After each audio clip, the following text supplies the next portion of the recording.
നമസ്കാരം. ഇന്നത്തെ വീഡിയോയിൽ നമ്മൾ ലാൻഡ് ടാക്സ് എങ്ങനെ അടയ്ക്കാൻ സാധിക്കും എന്നാണ് കാണിച്ചു തരാൻ പോകുന്നത് ഓൺലൈനായിട്ട്. അപ്പോൾ നേരത്തെ നമുക്ക് റവന്യൂ ഡിപ്പാർട്ട്മെൻറ്റിൻ്റെ ഈ ഒരു വെബ്സൈറ്റിൽ നമ്മൾ കയറിയിട്ടുണ്ടെങ്കിൽ revenue.kerala.gov.in എന്ന് പറഞ്ഞ വെബ്സൈറ്റിൽ കയറിയിട്ടുണ്ടെങ്കിൽ നമുക്കിവിടെ ക്വിക്ക് ലിങ്ക്, അതായത് ലാൻഡ് ടാക്സ് അടയ്ക്കാനുള്ള ഒരു ക്വിക്ക് ലിങ്ക് ഉണ്ടായിരുന്നു. ആ ഒരു ലിങ്ക് ഇപ്പോൾ അവൈലബിൾ അല്ല.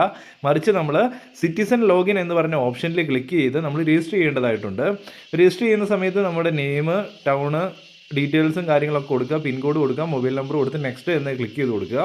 അതിനുശേഷം നിങ്ങളൊരു യൂസർ നെയിം അടിച്ചു കൊടുക്കുക. അതുപോലെ തന്നെ പാസ്വേഡും 1 തവണ 2 തവണ ഒന്ന് സെറ്റ് ചെയ്ത് കൊടുക്കുക. അതിനുശേഷം ഗെറ്റ് OTP എന്ന് പറഞ്ഞ് ക്ലിക്ക് ചെയ്ത് കൊടുക്കുക. അപ്പോൾ നമുക്ക് ഇവിടെ നിങ്ങളുടെ കൊടുത്തിരിക്കുന്ന മൊബൈൽ നമ്പറിലേക്ക് ഒരു OTP വരുന്നതായിരിക്കും. ആ ഒരു OTP ഇവിടെ എൻ്റർ ചെയ്ത് കൊടുത്തതിന് ശേഷം ഈ ഒരു ക്യാപ്ചയും കൂടെ താഴെ എൻ്റർ ചെയ്ത് കൊടുത്ത് സബ്മിറ്റ് ചെയ്യാം. ഇത്രയും ചെയ്ത് കഴിയുമ്പോൾ നമ്മൾ സക്സസ്ഫുൾ ആയിട്ട് നമ്മൾ രജിസ്ട്രേഷൻ നടന്നിട്ടുണ്ട്. അതിനുശേഷം നമ്മൾ രജിസ്റ്റർ ചെയ്ത സമയത്ത് നമ്മൾ ഏതാണോ നമ്മുടെ മൊബൈൽ നമ്പർ അല്ലെങ്കിൽ യൂസർ നെയിം കൊടുത്തത് അത് ഇവിടെ എൻ്റർ ചെയ്ത് കൊടുക്കുക. ഏതാണോ പാസ്വേഡ് നമ്മൾ ക്രിയേറ്റ് ചെയ്ത് അത് ഇവിടെ എൻ്റർ ചെയ്ത് കൊടുക്കാം.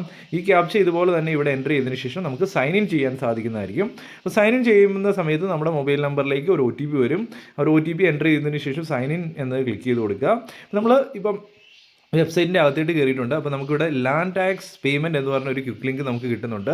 ഈ വെബ്സൈറ്റിൻ്റെ അകത്ത് കയറിയതിന് ശേഷം, നേരത്തെ പുറമേ കിട്ടുമായിരുന്നു, ഇപ്പോൾ അങ്ങനെ കിട്ടത്തില്ല. ആ ഒരു വെബ്സൈറ്റിലേക്ക് രജിസ്റ്റർ ചെയ്ത് കയറിയതിന് ശേഷം ഇങ്ങനെ ഒരു പേയ്മെൻറ്റ് ലിങ്ക് കിട്ടും. ആ ഒരു ലിങ്കിൽ ഒന്ന് ക്ലിക്ക് ചെയ്ത് കൊടുക്കുക. അപ്പോൾ നമുക്കിവിടെ കുറച്ച് ഡീറ്റെയിൽസ് ചോദിക്കുന്നുണ്ട്. നമ്മുടെ ഏത് ജില്ലയിലാണ്, താലൂക്ക്, വില്ലേജ്, ബ്ലോക്ക് നമ്പർ, ഈ കാര്യങ്ങളൊക്കെ എൻ്റർ ചെയ്തതിന് ശേഷം വ്യൂ ആൻഡ് ആഡ് എന്ന് പറഞ്ഞ ഓപ്ഷൻസ്. ഇപ്പോൾ വ്യൂ ആൻഡ് ആഡ് എന്ന് പറഞ്ഞാൽ ക്ലിക്ക് ചെയ്ത് കഴിയുമ്പോഴത്തേനും നമുക്കിവിടെ നമ്മുടെ ഡീറ്റെയിൽസ് ഇവിടെ കാണാൻ സാധിക്കുന്നുണ്ട്. അപ്പോൾ ആ ഒരു ഡീറ്റെയിൽസ് ഒന്ന് ചെക്ക് ചെയ്തതിന് ശേഷം നമുക്ക് ആഡ് ഫോർ പേയ്മെൻറ്റ് എന്ന് പറഞ്ഞത് സെലക്ട് ചെയ്ത് കൊടുക്കാം. അപ്പോൾ അതേ ക്ലിക്ക് ചെയ്ത് കഴിയുമ്പോഴത്തേനും നമുക്കിവിടെ നമ്മുടെ ഡീറ്റെയിൽസ്, നമ്മുടെ സ്ഥലത്തിൻ്റെ ഡീറ്റെയിൽസ്, അതുപോലെ തന്നെ പേ ടാക്സ് എന്ന് പറഞ്ഞ ഓപ്ഷൻ സെലക്ട് ചെയ്ത് കഴിയുമ്പോഴത്തേനും നമ്മൾ വീണ്ടും ഡീറ്റെയിൽസ് കാണിക്കും. അതുപോലെ തന്നെ എത്ര രൂപയാണ് ടാക്സ് പേ ചെയ്യേണ്ടതെന്ന് കാണിക്കും. അപ്പോൾ പ്രൊസീഡ് ഫോർ പേയ്മെൻറ്റ് എന്ന് ക്ലിക്ക് ചെയ്ത് കൊടുക്കുക. നമുക്ക് ഏത് ബാങ്കിൻ്റെ ആണെങ്കിലും നെറ്റ് ബാങ്കിങ് കാര്യങ്ങളൊക്കെ ഉണ്ടെങ്കിൽ നമുക്ക് പേ ചെയ്യാൻ സാധിക്കുന്നതായിരിക്കും.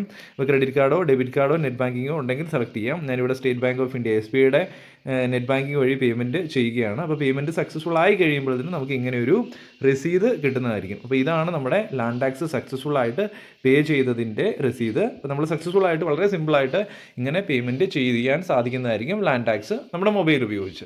പണ്ട് രജിസ്റ്റർ ചെയ്യേണ്ടായിരുന്നു, വെബ്സൈറ്റിൽ നേരിട്ട് ലാൻഡ് ടാക്സ് അടയ്ക്കായിരുന്നു. ബട്ട് ഇപ്പം രജിസ്റ്റർ ചെയ്തതിന് ശേഷമാണ് നമ്മൾ ലാൻഡ് ടാക്സ് അടയ്ക്കാൻ സാധിക്കുള്ളൂ. അപ്പോൾ ഈ വീഡിയോ ഇഷ്ടപ്പെട്ട് കഴിഞ്ഞാൽ ലൈക്ക് ചെയ്യുക, അതുപോലെ തന്നെ ബാക്കിയുള്ളവർക്ക് കൊണ്ട് ഷെയർ ചെയ്യുക. Okay, thank